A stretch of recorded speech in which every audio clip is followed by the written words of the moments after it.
Overall reaction to today's vote? Well, I think it is a very significant step for California.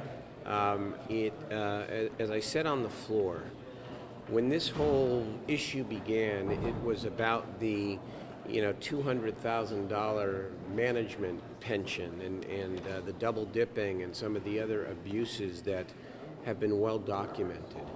The package that we voted on today that will go to the governor deals with all of that and a whole lot more. It actually changes the pension system going forward by requiring people to work longer before they get the maximum pension, recognizing that people are living longer. It requires that current employees, outside of collective bargaining, within, but with more flexibility for the employer to be able to get higher contributions from current employees to pay for their pensions, and a whole host of other reforms. Now, again, I think everything is in the definition. There are those who would define pension reform as eliminating the defined benefit middle class pension that most public employees have. I wouldn't go for that, and I don't think most Californians would go for that. Recognizing that most folks in the private sector don't have it, I think our effort needs to be to bring everybody up to a middle class and not bring everybody down to being subject to the whims of the financial markets, which is, what goes on now. And so I'm very pleased. Again, no piece of legislation is perfect.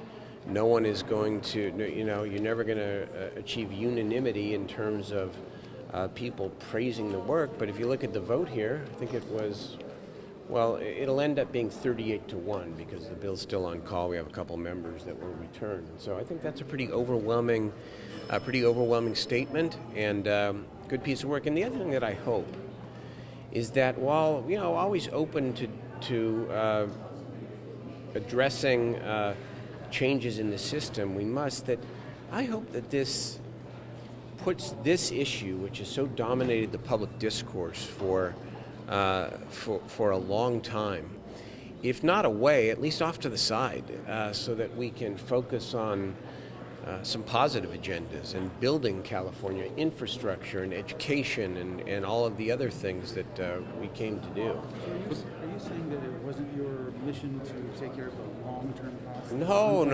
This is a, CalPERS came out and said, it's about a $50 billion give or take change. What I'm saying that I believe in defined benefit middle class pensions. That's what I'm saying. But by lowering formulas, by capping the maximum salaries, by requiring employees, new and current employees, to contribute to their pensions, it is going to bring down that unfunded liability in a very significant way. And for those who say it doesn't go far enough, this is just a 15% fix, and you might and probably do need much more. I disagree.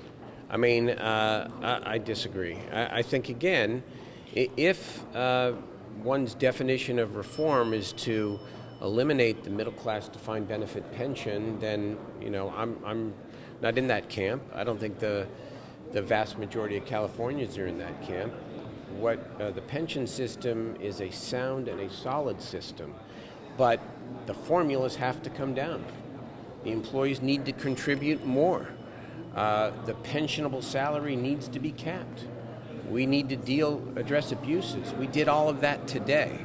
And so let's give this a real chance to succeed. What about health benefits? Is that something that... Well, I think that's something that we need to return to. I do agree that is one part of the agenda that is worth coming back to, and we need to come back to next year. So yes. And what kinds of... Well, I don't, the whole health issue, of course, is now complicated by the fact that federal health care reform is going to begin in 2014, and I think dealing with unfunded liability in the healthcare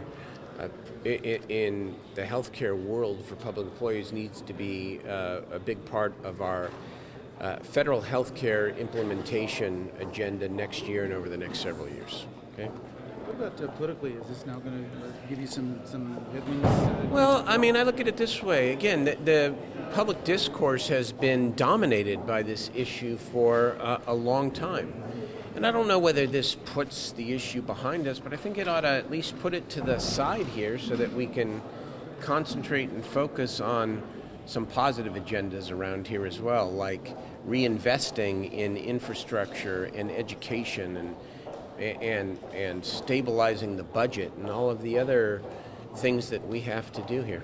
But as far as the campaign goes, I think it's. I think it's helpful. Certainly, this has been again one of the dominant issues, and I kind of felt it's kind of funny coming out once a week or however often I talk to you, saying we're going to get it done by the end of the session, and then finally I found myself saying I would understand if you said, don't believe my words, look at our actions. Well, there's plenty of time to go before the end of the session here, and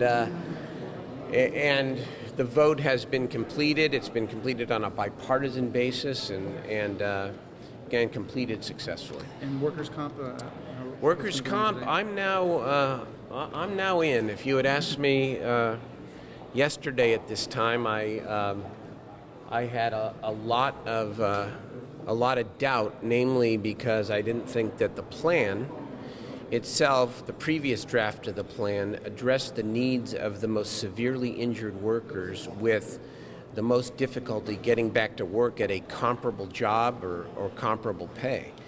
Well, I insisted on an amendment in the workers' comp bill that adds $120 million annually to those workers who need help the most. And with that addition, I'm enthusiastic about it. It is late, and I know the governor and I are talking to a number of our members. I think the Republican members are engaged as well.